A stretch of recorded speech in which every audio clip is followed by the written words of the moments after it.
This one back up the middle. That hits the second base umpire, Mike Winters. It'll go as a base hit. The crew chief, hopefully he's all right on the old Mitch Kupchak. He's waving it off.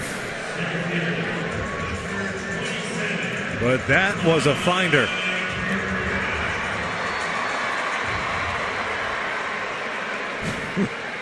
Said he's all right. This baseball was hit extremely well, too, again by Calhoun.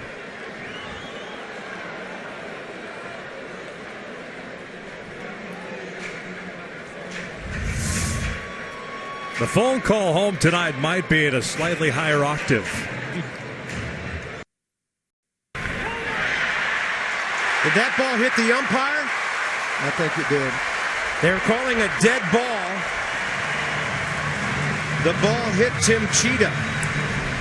That was a double play ball, too. It was. Everybody goes back to their bases. Actually, what it is, everybody credited with a base hit. Everybody goes one base. All the people go one base. That ball was a double play ball, and it hit Tim Cheetah, the crew chief. And so the Phillies get another run. It's 4-0. Back towards second. Oh, it hit the umpire, and it goes into center field. It is a dead ball. Yep. Raul Ibanez scores. No, they all got to go back. They all have to go back. I should say, Ibanez goes back. Right. Worth scores. And they have to move Ruiz up to second. It's a shame because it would have been a 2-run single, but it also could have been a double play ball. Yep. So the Phillies, in essence, get a break. Because they'll get one. Now, the rule on this, well, watch what happens first. You see where Sheeta is, the umpire, and it hits him, and he says right away, okay, my fault, dead ball, one base. And now if he is behind the base runners and it hits him, the ball is live and in play. Correct. But since he's in front of the runners, then it's a dead ball. So you give it RBI to Valdez. Right. It hit the mound. That's what got Cheetah, because the thing hit the mound and changed directions in a hurry, and it nailed him.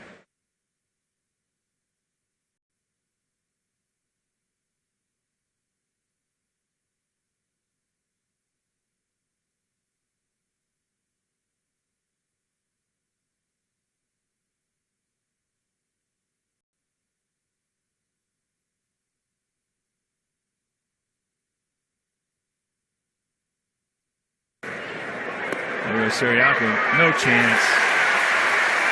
Now they're going to call a balk. Or what? Not a balk, but what are they calling? I think perhaps Manny Gonzalez might have called timeout. AJ's asking him.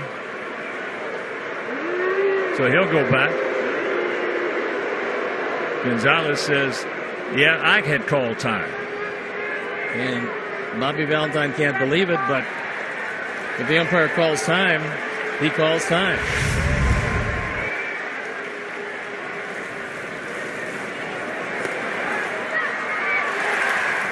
Didn't see him call time, however. I didn't either.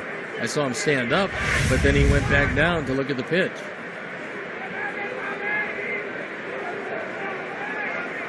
One way or the other, I don't think Bobby's going to be satisfied with this explanation. Well, again, if time was called, that's it. That's the end of the discussion.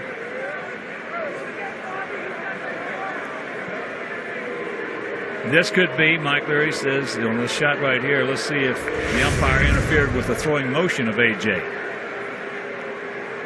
Yep. That's why he called. The umpire's interference.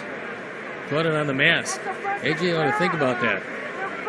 'Cause that's not a bad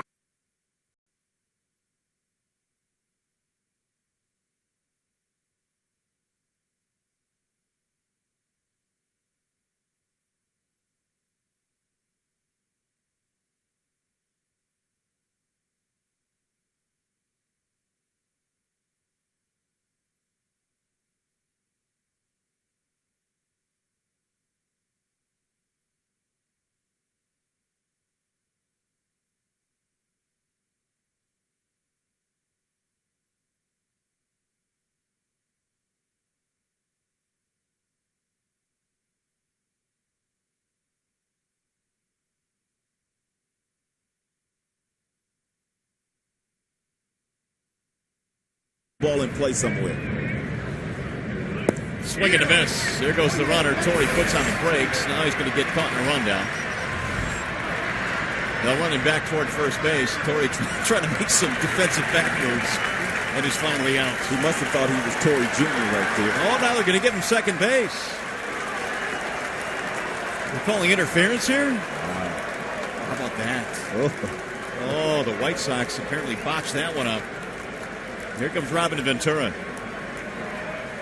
That's Gary Darling right there explaining to Robin Ventura what happened. I think Torrey eluded the tag.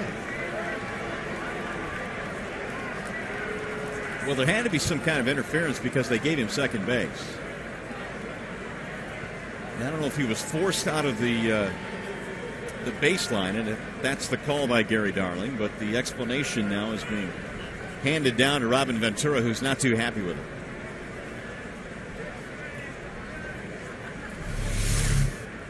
And we'll see what happens once Tuiasa Sopo swings and misses. And Torrey thinks he's a dead duck. Check these moves out. Yeah, now it looks like I think Dunn got in front of Torrey Hunter is what they're going to call maybe. Watch Adam Dunn here. Torrey ran into Dunn. This is a bad call. Yeah, you're right. It's a bad call. Meanwhile, Ventura. And that's why Robin Ventura, I don't know if he's been run or not, but he should get run. Has been tossed out of this game. And so this argument will continue here. I just didn't see anything wrong there, did you? No, I didn't.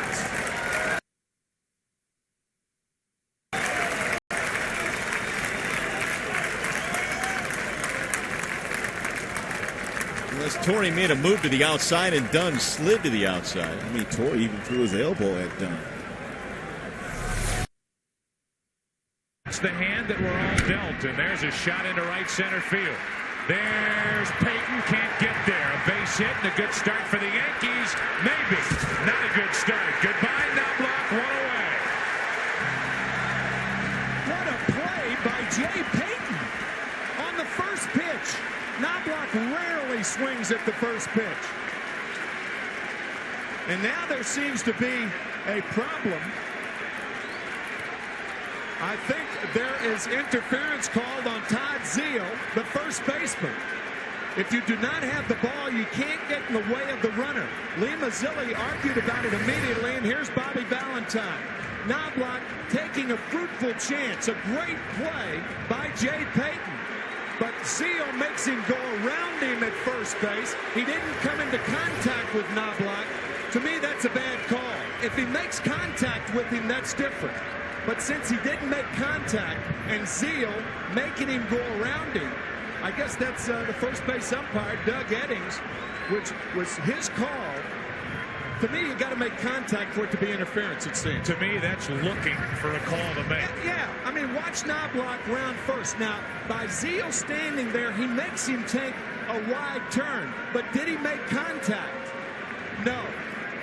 Boy, Zeal, that's almost like ESP. It looked like he moved his arm to the right to avoid making contact.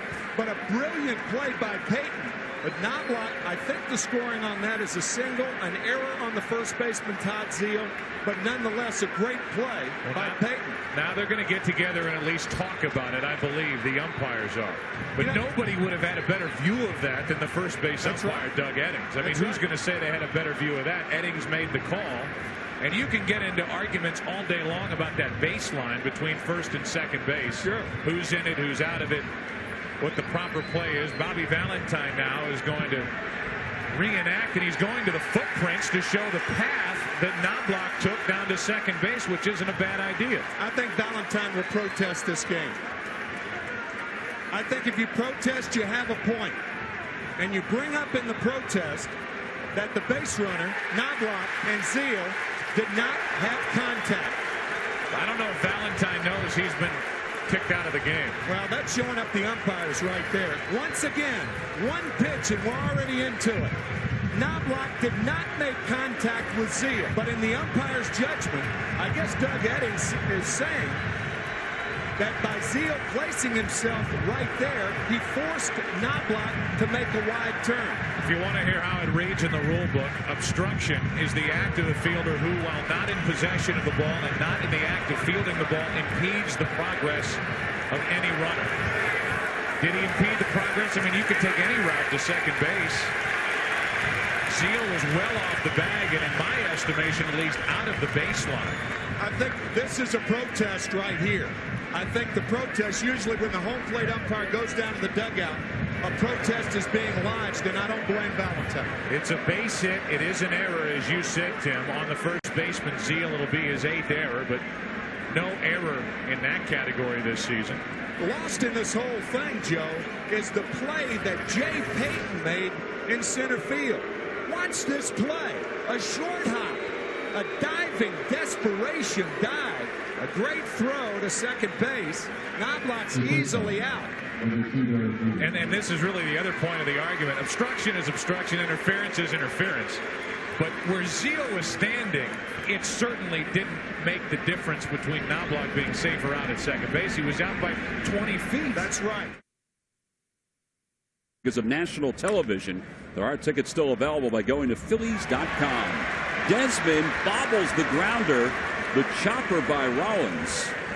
And Rollins is aboard to start the top of the 4th.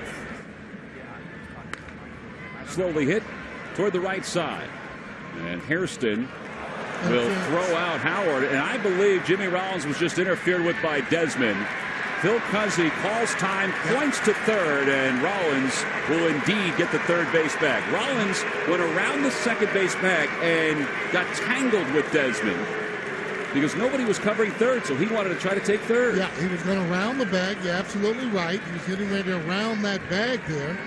Desmond, well, right there in his way. Smart play for any base runner to hit a fielder when he's running. You'll automatically get that base, especially if you make it where it's not on purpose. Let's take a look at that. There's the ground ball there. That's it. Gets that in good fashion. No problem on that. Now, that's just where it's happening. You see how he goes around there? That's just really an accident. But he still interfered with Rollins. Absolutely. And Cisco gets that green light. Swinging 3-0, hits it to short. Desmond has it, thought about home. No chance. Rollins scores. Francisco's retired, and the Phillies take a 1-0 lead.